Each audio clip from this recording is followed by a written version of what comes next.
आज हम स्वामी विवेकानंद के बारे में जानेंगे। स्वामी विवेकानंद का जन्म 12 जनवरी 1863 को कलकत्ता के एक कायस्थ परिवार में हुआ था। इनके बचपन का नाम नरेंद्र नाथ दत्त था। इनके पिता विश्वनाथ दत्त कलकत्ता हाई कोर्ट के एक प्रसिद्ध वकील थे। विश्वनाथ दत्त पाश्चात्य सभ्यता में विश्वास रखते थे। वे अपने पुत्र नरेंद्र को भी अंग्रेजी पढ़ाकर पाश्चात्य सभ्यता के ढर्रे पर चलाना चाहते थे, परंतु उनकी माता भुवनेश्वरी देवी धार्मिक विचारों की महिला थीं। उनका अधिकांश समय भगवान शिव की पूजा अर्चना में व्यतीत होता था। नरेंद्र की बुद्धि बचपन से ही बड़ी तीव्र थी और परमात्मा को पाने की लालसा भी प्रबल थी। इस हेतु वे पहले ब्रह्म समाज में गए, परंतु वहां उनके चित्त को संतोष नहीं हुआ। सन 1884 में पिता की मृत्यु के पश्चात परिवार के भरण पोषण का भार उन्हीं पर पड़ा। 1879 में 16 वर्ष की आयु में उन्होंने कलकत्ता विश्वविद्यालय से साहित्य, दर्शन और इतिहास की शिक्षा पूर्ण की। अपने शिक्षा काल में वे सर्वाधिक लोकप्रिय और एक जिज्ञासु छात्र थे, किंतु हर्बर्ट स्पेंसर के नास्तिकवाद का उन पर अधिक प्रभाव था। युवावस्था में उन्हें पाश्चात्य दार्शनिकों के निरीक्षण, भौतिकवाद तथा ईश्वर के अस्तित्व में दृढ़ भारतीय विश्वास के कारण गहरे द्वंद्व से गुजरना पड़ा। इसी समय उनकी भेंट 1881 अपने गुरु रामकृष्ण परमहंस से हुई। उन्होंने पहले उन्हें विश्वास दिलाया कि ईश्वर वास्तव में है और मनुष्य ईश्वर को पा सकता है। रामकृष्ण ने सर्वव्यापी परम सत्य के रूप में ईश्वर की सर्वोच्च अनुभूति पाने में नरेंद्र का मार्गदर्शन किया और उन्हें शिक्षा दी कि सेवा कभी दान नहीं, बल्कि सारी मानवता में निहित ईश्वर की सचेतन आराधना होनी चाहिए। यह उपदेश विवेकानंद के जीवन का प्रमुख दर्शन बन गया। कहा जाता है कि उस शक्तिपात के कारण कुछ दिनों तक नरेंद्र उन्मुक्त से रहे। उन्हें गुरु ने आत्मदर्शन करा दिया था। 25 वर्ष की अवस्था अपने गुरु से प्रेरित होकर नरेंद्र नाथ ने सन्यासी जीवन बिताने की दीक्षा ली और स्वामी विवेकानंद के रूप में जाने गए। इसके पश्चात उन्होंने पैदल ही पूरे भारतवर्ष की यात्रा की। सन 1893 में शिकागो, अमेरिका में विश्व धर्म परिषद हो रही थी। स्वामी विवेकानंद उसमें भारत के प्रतिनिधि के रूप में पहुंचे। यूरोप, अमेरिका के लोग उस समय पराधीन भारतवासियों को बहुत हीन दृष्टि से देखते थे। उस परिषद में उनके विचार सुनकर सभी विद्वान चकित रह गए। वहां उनके भक्तों का एक बड़ा समुदाय बन गया। 3 वर्ष वे अमेरिका में रहे और वहां के लोगों को भारतीय तत्व ज्ञान की अद्भुत ज्योति प्रदान की। 39 वर्ष के संक्षिप्त जीवन काल में स्वामी विवेकानंद जो काम कर गए वे आने वाली अनेक शताब्दियों तक पीढ़ियों का मार्गदर्शन करते रहेंगे। 30 वर्ष की आयु में स्वामी विवेकानंद ने शिकागो अमेरिका के विश्व धर्म सम्मेलन में हिंदू धर्म का प्रतिनिधित्व किया और सार्वभौमिक पहचान दिलवाई। गुरुदेव रविंद्रनाथ ठाकुर ने एक बार कहा था, यदि आप भारत को जानना चाहते हैं तो विवेकानंद को पढ़िए। उनमें आप सब कुछ सकारात्मक ही पाएंगे, नकारात्मक कुछ भी नहीं। रोमियो रोलाम ने उनके बारे में कहा था, उनके द्वितीय होने की कल्पना करना भी असंभव है। वे जहाँ भी गए सर्वप्रथम ही रहे। हर कोई उनमें अपने नेता का दिग्दर्शन करता था। वे ईश्वर के प्रतिनिधि थे और सब पर प्रभुत्व प्राप्त कर लेना ही उनकी विशिष्टता थी।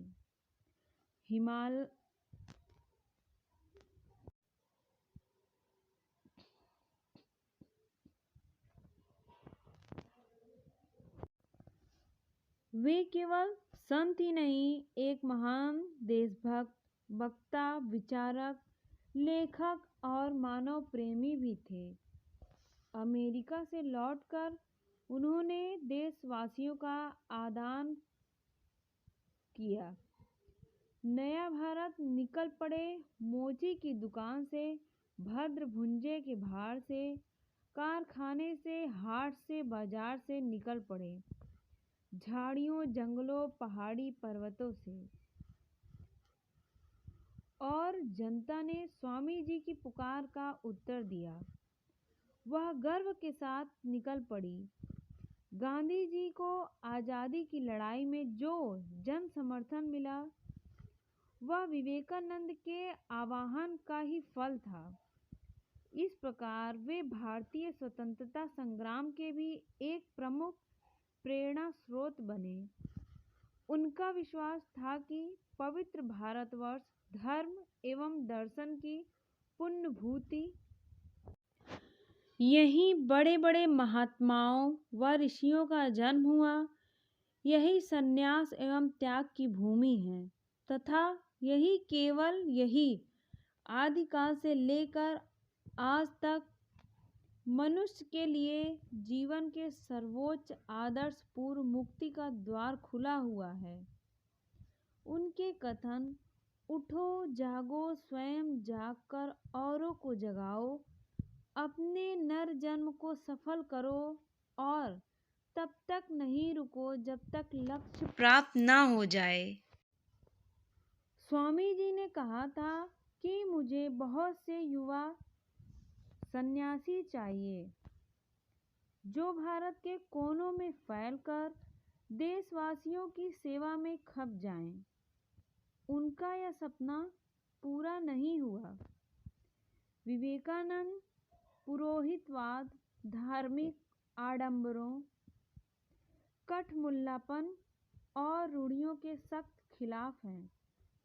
उन्होंने धर्म को मनुष्य की सेवा के केंद्र में रखकर ही आध्यात्मिक चिंतन किया। उनका हिंदू धर्म अटपटा, लिजलिजा और वायवीय नहीं था। उन्होंने यह विद्रोही बयान दिया था कि इस देश के 33 करोड़ भूखे, दरिद्र और कुपोषण के शिकार लोगों को देवी देवताओं की तरह मंदिरों में स्थापित कर दिया जाए और मंदिरों से देवी देवताओं की मूर्तियों को हटा दिया जाए। उनका यह कालजयी आह्वान 21वीं सदी के पहले दशक के अंत में एक बड़ा प्रश्नवाचक चिन्ह खड़ा करता है। उनके इस आह्वान को सुनकर पूरे पुरोहित वर्ग की घिघी बंध गई थी। आज कोई दूसरा साधु तो क्या सरकारी मशीनरी भी किसी अवैध मंदिर की मूर्ति हटाने का जोखिम नहीं उठा सकती? विवेकानंद के जीवन की अंतलय यही थी कि वे इस बात से आश्वस्त थे कि धरती की गोद में यदि ऐसा कोई देश है जिसने मनुष्य की हर तरह की बेहतरी के लिए ईमानदार कोशिशें की हैं, तो वह भारत ही है। लगभग आक्रमणकारी भाषा में ऐसी विसंगतियों के खिलाफ युद्ध भी किया। उनकी दृष्टि में हिंदू धर्म के सर्वश्रेष्ठ चिंतकों के विचारों का निचोड़ पूरी दुनिया के लिए अब भी ईर्ष्या का विषय है। स्वामी जी ने संकेत दिया था कि विदेशों में भौतिक समृद्धि तो है और उसकी भारत को जरूरत भी है, लेकिन हमें याचक नहीं बनना चाहिए। हमारे पास उससे ज़्यादा बहुत कुछ है जो हम पश्चिम को दे सकते हैं और पश्चिम को उसकी बेशक जरूरत है। यह स्वामी विवेकानंद का अपने देश की धरोहर के लिए दंभ या बड़बोलापन नहीं था। यह एक वेदांती साधु की भारतीय सभ्यता और संस्कृति की तटस्थ, वस्तुपरक और मुहर लगाई मूल्यगत आलोचना थी। 20वीं सदी के इतिहास ने बाद में उसी पर मुहर लगाई। स्वामी विवेकानंद द्वारा स्थापित संस्थाएं। स्वामी विवेकानंद ने मई 1897 में कलकत्ता में रामकृष्ण मिशन और 9 दिसंबर 1898 को कलकत्ता के निकट गंगा नदी के किनारे बेलूर में रामकृष्ण मठ की स्थापना की।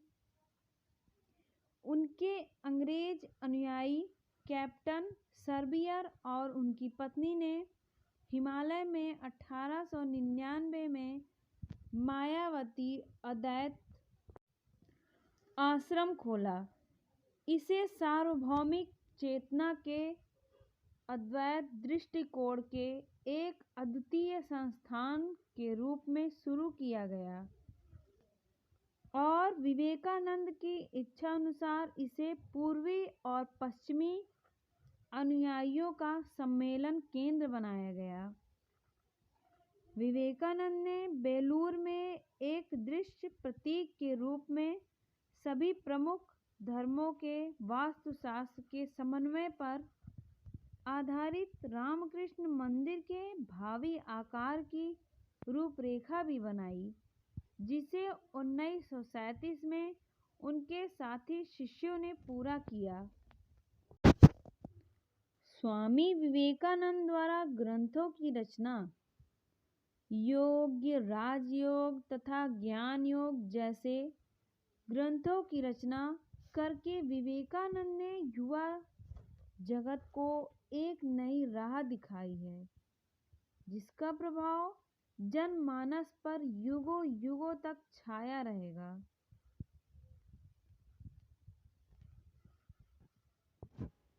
उनके ओजस्वी सारगर्भित व्याख्यानों की प्रसिद्धि विश्व भर में है।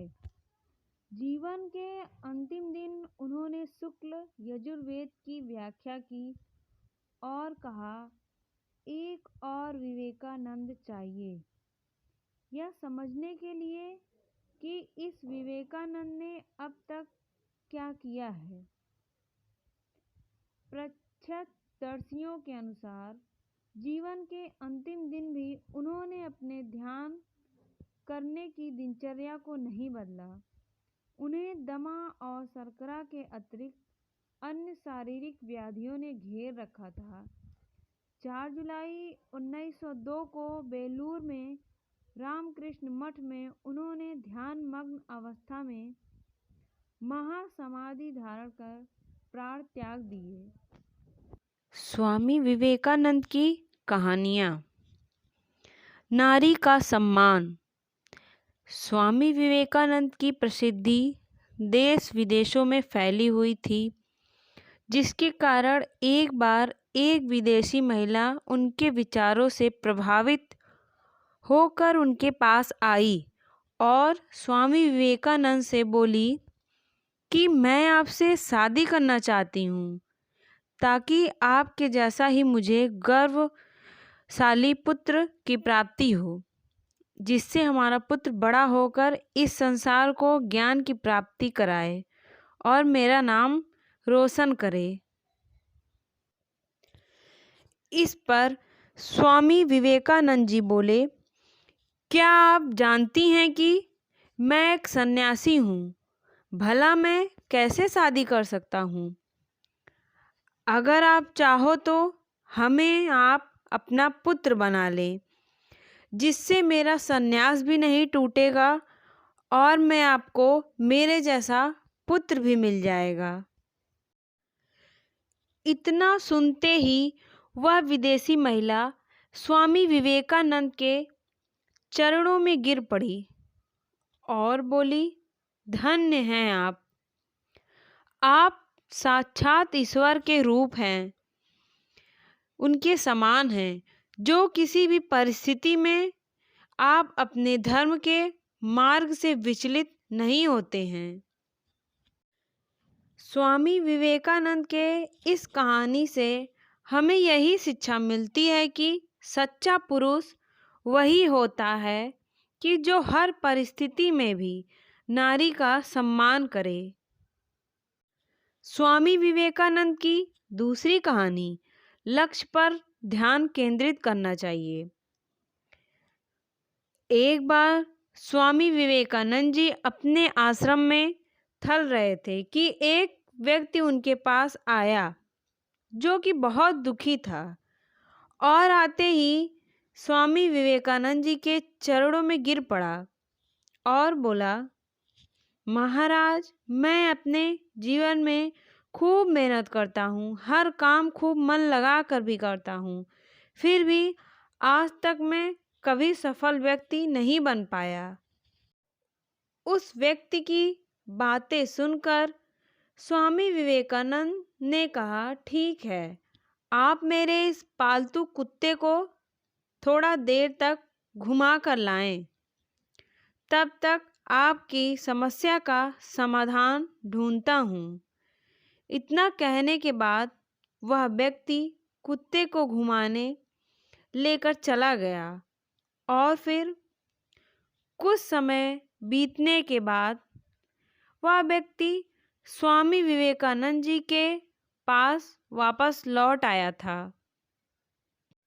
तो स्वामी विवेकानंद जी ने उस व्यक्ति से पूछा कि यह कुत्ता इतना हाफ क्यों रहा है, जबकि तुम थोड़े से थके हुए नहीं लग रहे हो? आखिर ऐसा क्या हुआ? इस पर उस व्यक्ति ने कहा कि मैं तो सीधा अपने रास्ते पर चल रहा था, जबकि यह कुत्ता इधर उधर रास्ते भर भागता रहा और कुछ भी देखता तो उधर ही दौड़ जाता था, जिसके कारण यह इतना थक गया है। इस पर स्वामी विवेकानंद जी ने मुस्कुराते हुए कहा, बस यही तुम्हारे प्रश्नों का जवाब है। तुम्हारी सफलता की मंजिल तो तुम्हारे सामने ही होती है, लेकिन तुम अपने मंजिल के बजाय इधर उधर भागते हो, जिससे तुम अपने जीवन में कभी सफल नहीं हो पाए हो। यह बात सुनकर उस व्यक्ति को समझ में आ गया था कि यदि सफल होना है तो हमें अपने मंजिल पर ध्यान देना चाहिए। स्वामी विवेकानंद जी ने इस कहानी से हमें यह शिक्षा दी है कि हमें जो करना है, जो कुछ भी बनना है, हम उस पर उतना ध्यान नहीं देते हैं और दूसरों को देखकर वैसा ही हम करने लगते हैं, जिसके कारण हम अपने सफलता के मंजिल के पास होते हुए भी दूर भटक जाते हैं। इसीलिए अगर जीवन में सफल होना है तो हमेशा हमें अपने लक्ष्य पर ध्यान केंद्रित करना चाहिए। स्वामी विवेकानंद की परीक्षा। विवेकानंद अपने गुरु से विशेष लगाव रखते थे। जब उनके गुरु रामकृष्ण परमहंस की मृत्यु हुई, उसके पश्चात उन्होंने अपने गुरु के कार्यों को आगे बढ़ाने की, उनकी शिक्षा, उनके आदर्शों को जन जन तक पहुंचाने का संकल्प लेते हुए विदेश जाने का निश्चय किया। वह आशीर्वाद और विदाई लेने अपनी माता के पास पहुँचे। माँ को अपने गुरु के उद्देश्यों को बताया। माँ ने अपने पुत्र तत्काल आदेश नहीं दिया। वह दुविधा में थी कि वह अपने पुत्र को विदेश भेजे या नहीं। वह चुपचाप अपने कार्यों में लग गई। जब वह सब्जी बनाने की तैयारी कर रही थी, तब उन्होंने विवेकानंद से चाकू मांगा। विवेकानंद ने उस चाकू को लेकर माँ को दिया और माँ को बड़े ही सावधानी से देते हुए कहा और बोले, यह लीजिए। माँ उनके इस व्यवहार से अति प्रसन्न हुई और मुस्कुराते हुए आशीर्वाद के साथ अपने गुरु के कार्यों को आगे बढ़ाने के लिए कहा। विवेकानंद जी को आश्चर्य होता है। वह उनकी प्रसन्नता और इस कृत्य पर प्रश्न करते हैं, आखिर उन्होंने पुत्र को विदेश भेजने के लिए कैसे निश्चय किया? तब उनकी माँ ने बताया, तुमने मुझे जिस प्रकार चाकू दिया और चाकू की धार तुमने अपनी ओर पकड़ा और उसका हत्था मुझे सावधानी से थमाया, इससे यह निश्चित होता है कि तुम स्वयं कष्ट सहकर भी दूसरों की भलाई ही सोचते हो। तुम किसी का अहित नहीं कर सकते हो। तुम अपने गुरु के कार्यों को कठिनाई सहकर भी आगे बढ़ा सकते हो। माँ की इस परीक्षा के आगे स्वामी विवेकानंद नतमस्तक हुए और माँ शारदा से आशीर्वाद लेकर वह जन कल्याण के लिए, गुरु के कार्यों के लिए माँ से विदा लेकर घर से निकल गए। स्वामी विवेकानंद ने शिक्षा से समाज की जो सेवा की वह इस प्रकार है। एक समय की बात है, स्वामी विवेकानंद अपने आश्रम में वेदों का पाठ कर रहे थे। तभी उनके पास 4 ब्राह्मण आए। वह बड़े व्याकुल थे। ऐसा प्रतीत हो रहा था कि वह किसी प्रश्न का हल ढूंढने के लिए परिश्रम कर रहे हैं। चारों ब्राह्मण ने स्वामी जी को प्रणाम किया और कहा, स्वामी जी, हम बड़ी दुविधा में हैं। आपसे अपनी समस्या का हल जानना चाहते हैं। हमारी जिज्ञासाओं को शांत करें। स्वामी जी ने आश्वासन दिया और जानना चाहा, कैसी जिज्ञासा, कैसा प्रश्न है आपका? ब्राह्मण बोले, महात्मा, हम चारों ने वेदांतों की शिक्षा ग्रहण की है। हम सभी समाज में अलग अलग दिशाओं में घूमकर समाज को अपने ज्ञान से सुखी, संपन्न और समृद्ध देखना चाहते हैं। इसके लिए हमारा मार्गदर्शन करें। स्वामी जी के मुख पर हल्की सी मुस्कान आई और उन्होंने ब्राह्मण देवताओं को कहा, हे ब्राह्मण, आप सभी यह सब लक्ष्य प्राप्त कर सकते हैं। इसके लिए आपको मिलकर समाज में शिक्षा का प्रसार करना होगा। ब्राह्मण देवता, शिक्षा से हमारा लक्ष्य कैसे प्राप्त हो सकता है। स्वामी जी जिस प्रकार बगीचे में पौधे को लगाकर बाग को सुंदर बनाया जाता है, ठीक उसी प्रकार शिक्षा के द्वारा समाज का उत्थान संभव है। शिक्षा व्यक्ति में समझ पैदा करती है, उन्हें जीवन के लिए समृद्ध बनाती है। साधनों से संपन्न होने में शिक्षा मदद करती है। सभी अभावों को दूर करने का मार्ग शिक्षा दिखाती है। यह सभी प्राप्त होने पर व्यक्ति स्वयं समृद्ध हो जाता है। ब्राह्मण देवता को अब स्वामी विवेकानंद जी का विचार बड़े ही अच्छे ढंग से समझ आ चुका था। अब उन्होंने मिलकर प्रण लिया, वह अपने शिक्षा का प्रचार प्रसार समाज में करेंगे। यही उनकी समाज सेवा होगी। यह कहानी उस समय की है जब स्वामी विवेकानंद जी ने फ्रांसीसी विद्वान का घमंड चूर किया। यह उन दिनों की बात है जब स्वामी विवेकानंद जी अमेरिका के शिकागो शहर में अपना ऐतिहासिक भाषण देने गए हुए थे।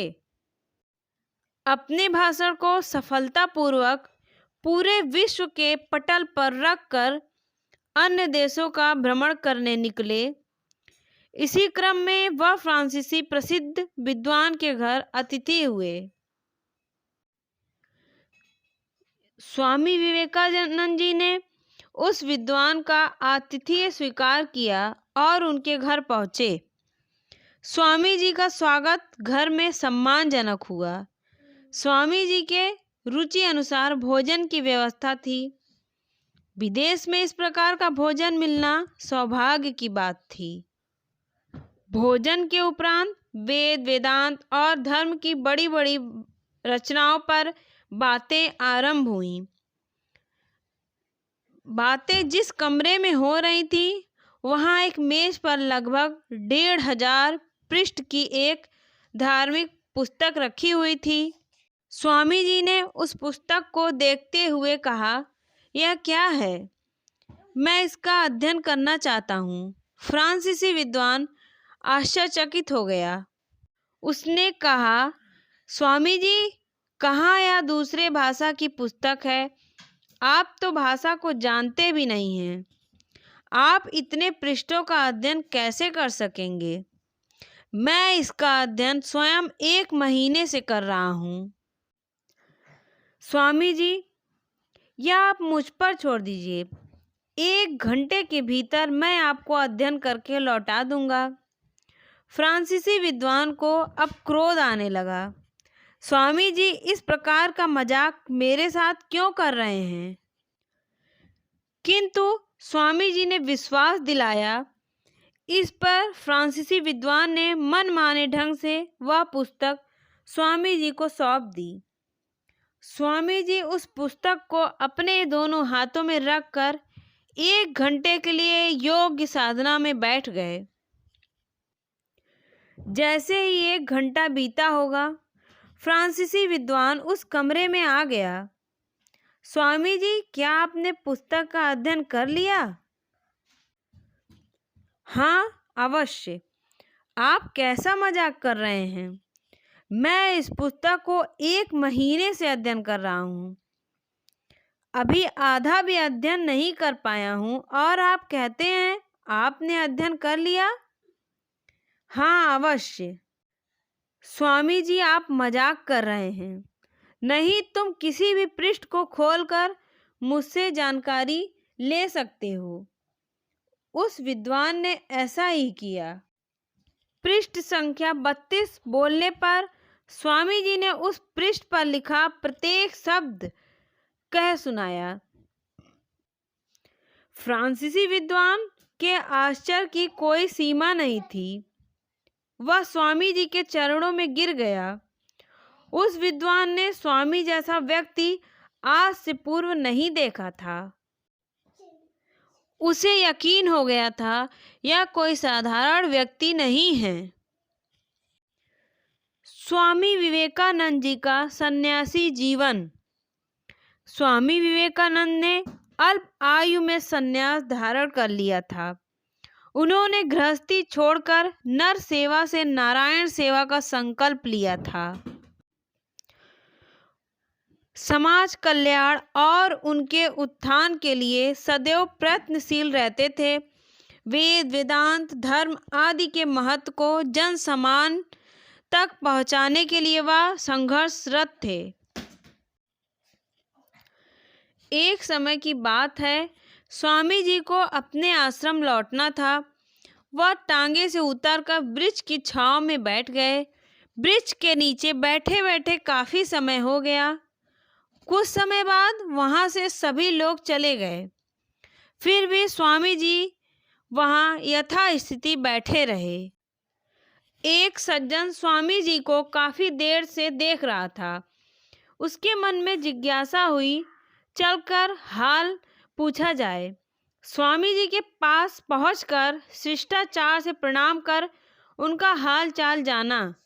स्वामी जी ने बात बात में सज्जन व्यक्ति को बताया, उनके पास आगे की यात्रा करने की राशि नहीं है, इसीलिए वह यहाँ विश्राम करने को रुक गए। सज्जन व्यक्ति के पूछने पर स्वामी जी ने बताया, उन्होंने कल से कुछ खाया पिया भी नहीं है। वह व्यक्ति स्वामी जी को अपने घर ले गया। घर में उनका खूब आदर सत्कार हुआ। सज्जन व्यक्ति के पूछने पर कि उनके थैले में क्या है, स्वामी जी ने बताया, एक गीता की पुस्तक और एक बाइबिल है। व्यक्ति को आश्चर्य हुआ, दो धर्म की पुस्तकें उनके थैले में एक साथ कैसे? स्वामी जी ने बताया, अपने धर्म में संप्रदाय, पंथ आदि का कोई दुराग्रह नहीं है। हमें किसी भी माध्यम से ईश्वर की प्राप्ति हो, वह मार्ग कोई भी हो सकता है। व्यक्ति ने प्रश्न किया, संन्यास जीवन में किसकी आवश्यकता होती है? इस पर स्वामी जी ने कहा, संन्यास जीवन में स्वयं की आवश्यकता होती है, उसके अतिरिक्त किसी और की नहीं। जो सदाचरण करता है, उससे बढ़कर कोई और सन्यासी नहीं हो सकता। स्वामी विवेकानंद के इन बातों को सुनकर वह व्यक्ति बहुत प्रसन्न हुआ। स्वामी विवेकानंद जी ने कहा कि हमें ईश्वर की पहचान अपने विवेक से करना चाहिए। यह उन दिनों की बात है जब स्वामी विवेकानंद अपने परम पूज्य गुरु रामकृष्ण परमहंस के साथ घूम घूम कर जन कल्याण की सीख दे रहे थे, मानवीय संवेदना की स्थापना कर रहे थे। वह अपना प्रवचन गांव, कस्बे और समाज में दे रहे थे। उसी दौरान परमहंस जी ने एक प्रवचन दिया जिसमें काफी भीड़ आई हुई थी। गुरु परमहंस ने ईश्वर को सर्वत्र बताया, चाहे वह निर्जीव हो या सजीव, ईश्वर सब में विराजमान है।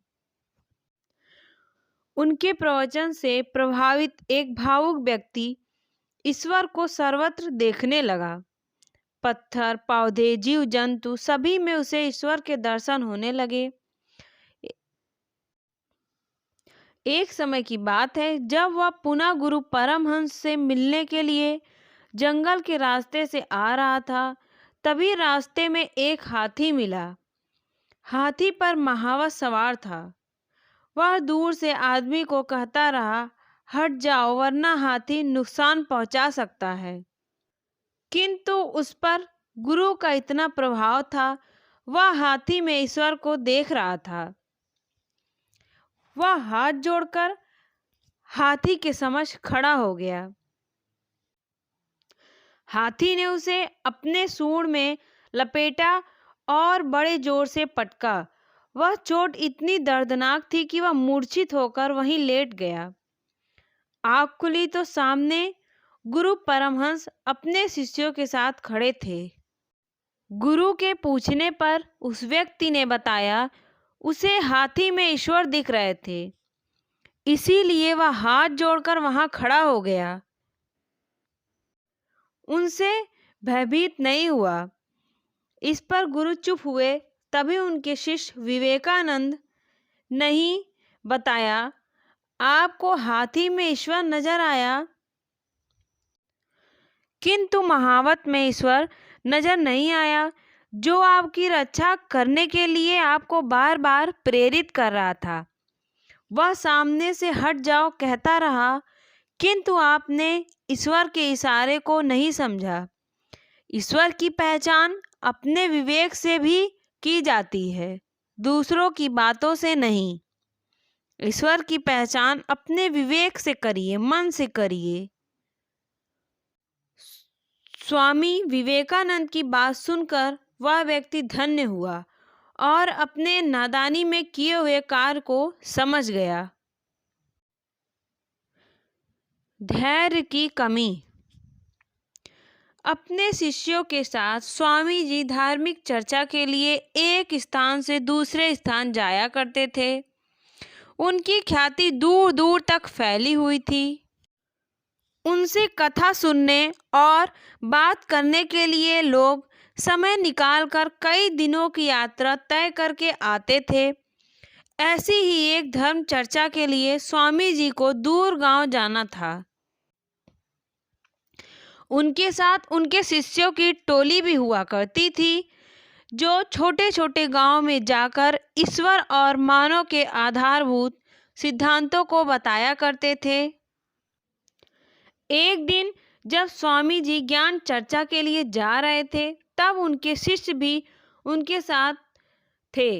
रास्ते में उनके शिष्यों ने छोटे छोटे गड्ढे देखे तो संभवतः कुएं के आकार के थे। शिष्यों को वह गड्ढे अचंभित कर रहे थे। उनमें से एक शिष्य ने स्वामी जी से इन गड्ढों का रहस्य जानना चाहा।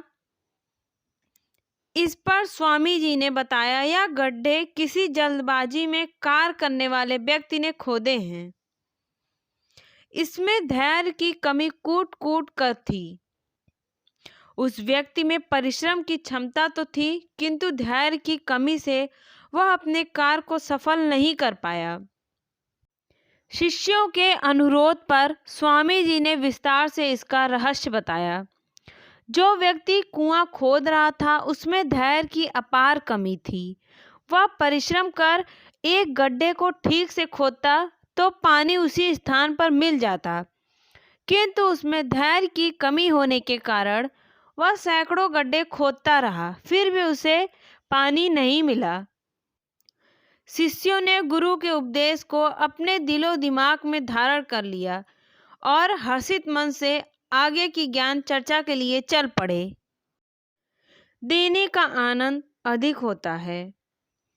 उन दिनों स्वामी विवेकानंद अमेरिका में एक महिला के यहाँ ठहरे हुए थे, जहाँ अपना खाना वे खुद बनाते थे। एक दिन वे भोजन करने जा रहे थे कि कुछ भूखे बच्चे पास आकर खड़े हो गए। स्वामी विवेकानंद जी ने अपनी सारी रोटियां उन बच्चों में बांट दी। यह देख महिला ने उनसे पूछा, आपने सारी रोटियां उन बच्चों को दे डाली, अब आप क्या खाएंगे? उन्होंने मुस्कुराकर जवाब दिया, रोटी तो पेट की ज्वाला शांत करने वाली चीज है। इस पेट में ना सही, उस पेट में ही सही। देने का आनंद पाने के आनंद से बड़ा होता है। स्वामी विवेकानंद जी की ये बातें सुनकर वह औरत आश्चर्यचकित हो गई। स्वामी विवेकानंद जी कहते हैं कि एकाग्रता सफलता की कुंजी है। अमेरिका में भ्रमण करते हुए स्वामी विवेकानंद ने एक जगह देखा कि पुल पर खड़े कुछ लड़के नदी में तैर रहे अंडे के छिलकों पर बंदूक से निशाना लगाने की कोशिश कर रहे हैं। किसी का एक भी निशाना सही नहीं लग रहा था। तब वे एक लड़के से बंदूक लेकर खुद निशाना लगाने लगे। उन्होंने पहला निशाना बिल्कुल सही लगाया। फिर एक के बाद एक उन्होंने 12 निशाने सही लगाए। लड़कों ने आश्चर्य से पूछा, आप यह कैसे कर लेते हैं? स्वामी विवेकानंद बोले, तुम जो भी कर रहे हो अपना पूरा दिमाग उसी एक काम में लगाओ। अगर तुम निशाना लगा रहे हो तो तुम्हारा पूरा ध्यान अपने लक्ष्य पर ही होना चाहिए, फिर कभी चूकोगे नहीं। अगर अपना पाठ पढ़ रहे हो तो केवल पाठ के बारे में सोचो। एकाग्रता ही सफलता की कुंजी है। एक बार ओशो जी ने भी स्वामी विवेकानंद जी की ऐसी एक कहानी सुनाई जिससे हमें अपने विचारों को सुधारने की प्रेरणा मिलती है। आइए सुनते हैं वह कहानी। स्वामी विवेकानंद जी के जीवन से जुड़ी एक अद्भुत कहानी। स्वामी विवेकानंद और वेश्या। ये कहानी तब की है जब वह भारत में ही रहते थे और उतने प्रसिद्ध नहीं हुए थे जितने की बाद में हुए। उन्होंने विदेश यात्रा भी नहीं की थी। उस समय वह जयपुर में ठहरे हुए थे। वहाँ के राजा स्वामी विवेकानंद के बहुत बड़े भक्त थे। वह उनकी दिल से इज्जत किया करते थे। इसीलिए राजा ने स्वामी विवेकानंद जी को अपने महल में बुलाया। उस समय की ये रस्म थी कि जब भी किसी मेहमान को बुलाया जाता था तो उनके स्वागत में नाच गाने का प्रबंध किया जाता था। इसी रस्म के अनुसार स्वामी विवेकानंद जी के स्वागत के लिए भी राजा ने भारत की सबसे सुंदर वेश्या को न्योता भेजा। सब कुछ तय हो जाने के बाद राजा को ये एहसास हुआ कि स्वामी जी तो सन्यासी हैं, उनके स्वागत के लिए वेश्या को नहीं बुलाना चाहिए था। एक सन्यासी के लिए वेश्या की क्या जरूरत? कहाँ स्वामी जी इतने बड़े महापुरुष और कहाँ वो अदनाशी वेश्या। स्वामी विवेकानंद जी उस समय तक सीखने की ही प्रक्रिया में थे। इसीलिए जब वे राजा के महल में आए तो आते ही उन्होंने वेश्या को देखा। वेश्या के बारे में पता लगते ही स्वामी विवेकानंद जी उसी समय एक कमरे में गए और खुद को कमरे के अंदर बंद कर लिया। उन्हें डर था कहीं उस वेश्या को देखकर उनकी वासना शक्ति न जाग जाए। राजा बाहर से उन्हें बुलाते रहे, लेकिन स्वामी विवेकानंद जी ने बाहर आने से साफ मना कर दिया। राजा ने माफ़ी भी मांगी कि उन्होंने आज तक किसी सन्यासी का स्वागत नहीं किया, इसीलिए उनसे ये भूल हुई। लेकिन स्वामी विवेकानंद जी नहीं माने और अंदर ही बंद रहे। राजा निरंतर स्वामी जी को मनाने का प्रयास कर रहे थे। इसका कारण था वो वेश्या। वह वेश्या भारत की सबसे सुंदर और प्रसिद्ध वेश्या थी।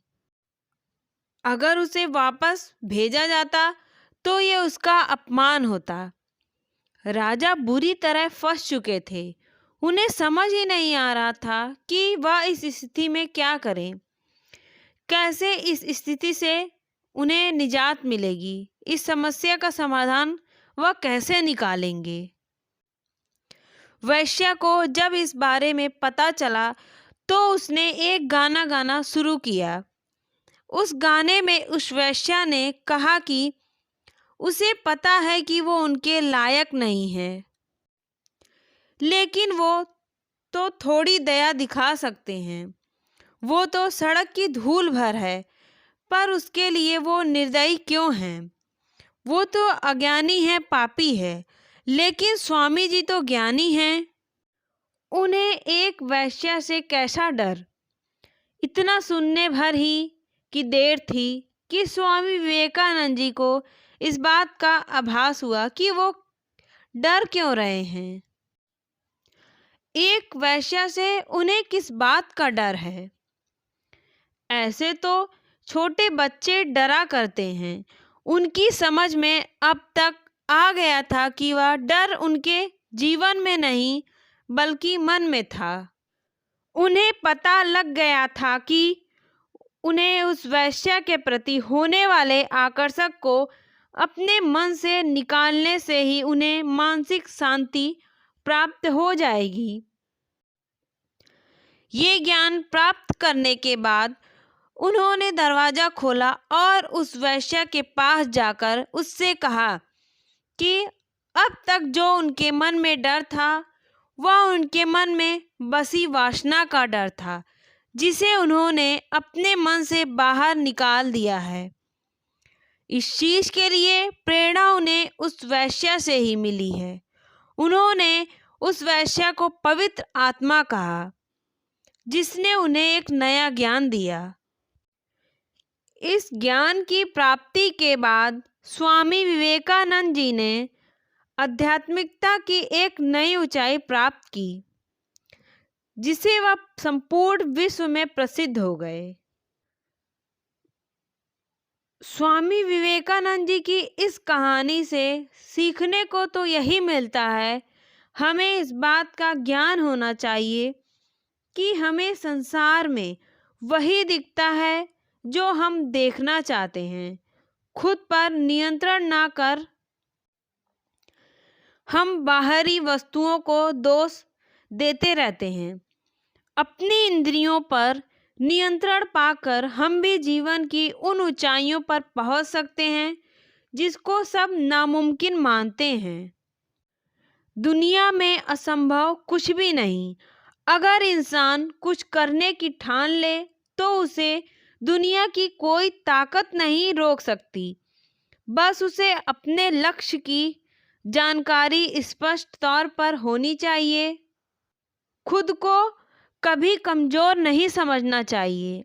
अगर आप ही अपने आप को कमज़ोर कहेंगे तो आप खुद अपने अस्तित्व को खतरे में डालने का काम करेंगे।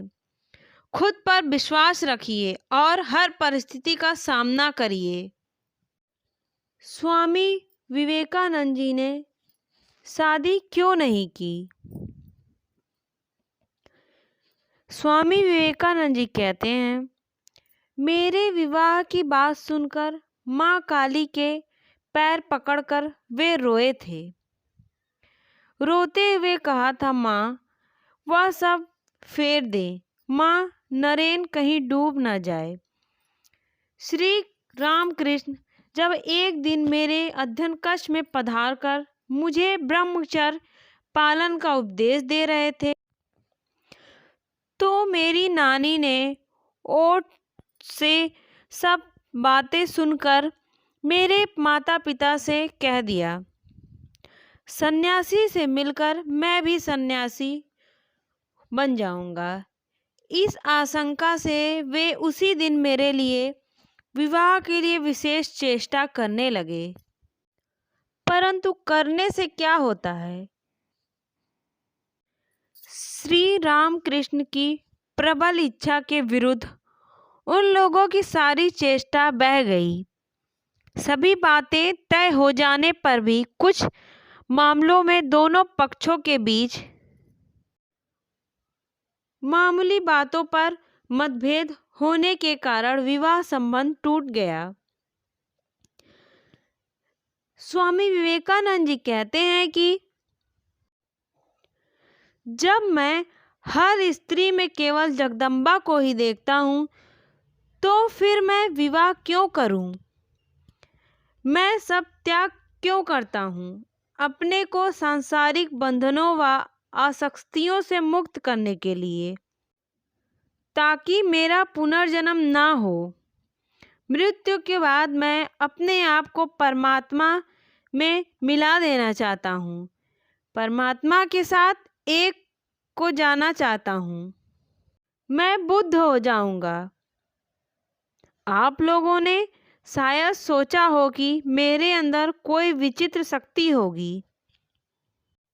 मैं आप लोगों को बताना चाहूँगा कि मेरे अंदर एक शक्ति है, और वह है कि मैंने अपने जीवन में कभी एक बार भी यौन विषयक विचार को प्रश्रय नहीं दिया है। मैंने अपने मन को चिंतन को प्रशिक्षित किया है, और जिन शक्तियों को व्यक्ति उस दिशा में प्रेरित करता है उन्हें मैंने एक उच्चतर दिशा में उन्नत किया है। और यह एक ऐसी प्रबल शक्ति है जिसे कोई रोक नहीं सकता। इसी कारण स्वामी विवेकानंद जी ने विवाह नहीं किया और सन्यासी जीवन व्यतीत किया। मौत से पहले कैसे गुजारे थे स्वामी विवेकानंद जी ने आखिरी घंटे? ध्यान के लिए जाने से पहले उन्होंने अपने साथियों और शिष्यों को विशेष हिदायत दी थी कि उन्हें बीच में डिस्टर्ब न किया जाए। विवेकानंद ने शिष्यों से कहा कि ध्यान के दौरान मुझे किसी तरह का कोई भी कोलाहल नहीं चाहिए। किताब के मुताबिक रात के करीब 9:20 पर विवेकानंद की मौत ध्यान के दौरान ही हुई थी। उनके शिष्यों के मुताबिक दरअसल विवेकानंद ने महासमाधि ली थी। स्वामी विवेकानंद जी के मौत का वास्तविक कारण क्या था? विवेकानंद की जिंदगी पर लिखी गई स्वामी विराजानंद की किताब के मुताबिक उनकी मौत मस्तिष्क की नस फटने के कारण हुई थी। उनके शिष्यों के मुताबिक विवेकानंद की मृत्यु ब्रह्मरंध्र की वजह से हुई। विवेकानंद की मृत्यु के साथ ही उनकी वह भविष्यवाणी सत्य साबित हुई जिसमें उन्होंने कहा था कि वो 40 साल से ज़्यादा की उम्र तक नहीं जिएंगे। मृत्यु के बाद उनका दाह संस्कार बेलूर में ही उसी गंगा घाट पर किया गया जहां 16 साल पहले उनके गुरु रामकृष्ण परमहंस का किया गया था। स्वामी विवेकानंद के कुछ अनमोल वचन। अपना जीवन एक लक्ष्य पर निर्धारित करो। अपने पूरे शरीर को उस एक लक्ष्य से भर दो और हर दूसरे विचार को अपनी जिंदगी से निकाल दो। यही सफलता की कुंजी है। इसका अर्थ यह है कि अगर आप सफल होना चाहते हैं तो आपके जीवन में लक्ष्य का होना बेहद जरूरी है। बिना लक्ष्य के आप कभी सफल नहीं हो सकते हैं। उस लक्ष्य को प्राप्त करने के लिए आपको अगर कड़ी मेहनत भी करनी पड़े तो पीछे ना हटिए। हमेशा उस लक्ष्य को ध्यान में रखें और कभी भी उससे पीछे ना हटें। तभी आप उस लक्ष्य को पा सकेंगे और अपने जीवन को सफल बना सकेंगे। किसी दिन जब आपके सामने कोई समस्या ना आए, आप सुनिश्चित हो सकते हैं कि आप गलत मार्ग पर चल रहे हैं। इसका अर्थ यह है कि हर किसी के जीवन में संघर्ष है। हर किसी को अलग अलग प्रकार की समस्याओं का सामना करना पड़ता है। बिना संघर्ष और समस्या के जीवन सफल नहीं बन सकता है। अगर आपके जीवन में संघर्ष और समस्याएं नहीं हैं तो इसका अर्थ है कि आप जरूर ऐसे काम कर रहे हैं जिसका असर आपके जीवन में कोई मायने नहीं रखता। इसीलिए बिना संघर्ष के जीवन को गलत मार्ग कहा गया है। जिंदगी का रास्ता बना बनाया नहीं मिलता है, स्वयं को बनाना पड़ता है। जिसने जैसा मार्ग बनाया उसे वैसी ही मंजिल मिलती है। इसका अर्थ यह है कि बिना परिश्रम के कुछ नहीं मिलता है। आपको अगर कुछ पाना है तो उसके लिए आपको संघर्ष करना होगा। अपनी जिंदगी अपने हाथ में होती है। कोई आपकी हर वक्त मदद करने के लिए नहीं खड़ा होता है। अगर आप सक्षम होंगे तो ही एक अच्छा जीवन यापन कर सकेंगे। जो जैसा काम करता है उसे वैसा ही फल मिलता है। इसीलिए किसी को गिराकर कभी आगे नहीं बढ़ना चाहिए। अगर आप अच्छे काम करोगे तो आपका जीवन अच्छा रहेगा, वरना बुरे काम का बुरा नतीजा होता है। ब्रह्मांड की सारी शक्तियाँ पहले से ही हमारी हैं। वो हम हैं जो अपनी आँखों पर हाथ रख लेते हैं और फिर रोते हैं कि कितना अंधकार है। इसका अर्थ यह है कि हमें कभी भी खुद को असहाय और कमज़ोर नहीं समझना चाहिए।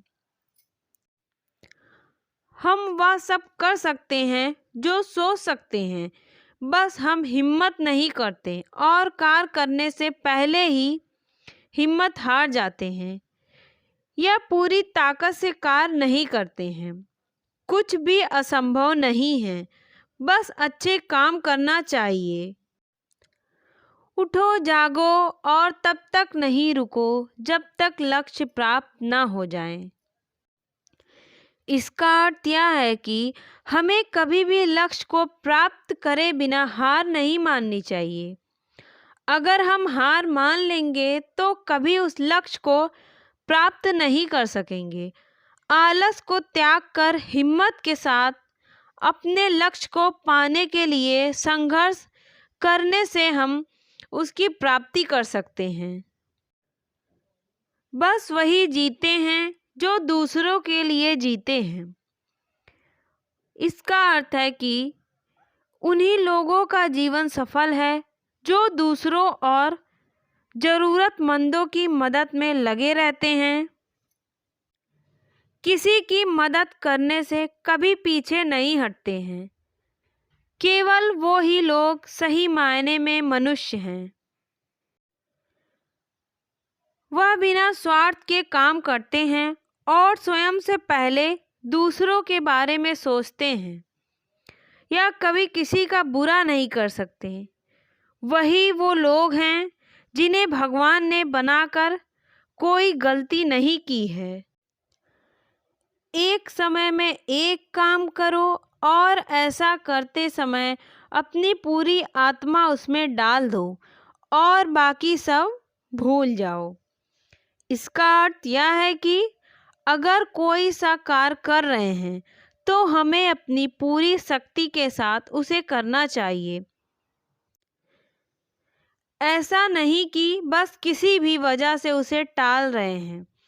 एक समय में एक काम पर भी ध्यान देना चाहिए, वरना ना पहला काम कर पाएंगे और ना दूसरा।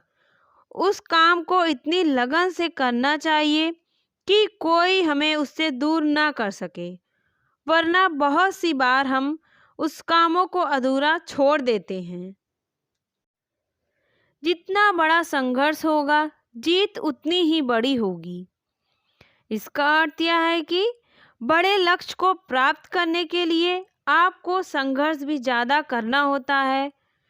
जो लोग छोटा काम करके खुश होते हैं,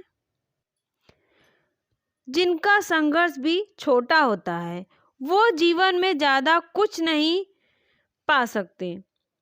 अगर आपको किसी कार्य को पूर्ण करने में ज़्यादा मेहनत करनी पड़ रही है तो यह याद रखिए कि उसके मिलने के बाद आपको सम्मान भी उतना ज़्यादा ही मिलेगा। मेरे द्वारा कही गई स्वामी विवेकानंद जी के बारे में आपको यह सब बातें कैसी लगी? अच्छी लगी हो तो गरिमा की कहानियाँ चैनल को सब्सक्राइब करें और कहानी को लाइक करें। राधे राधे।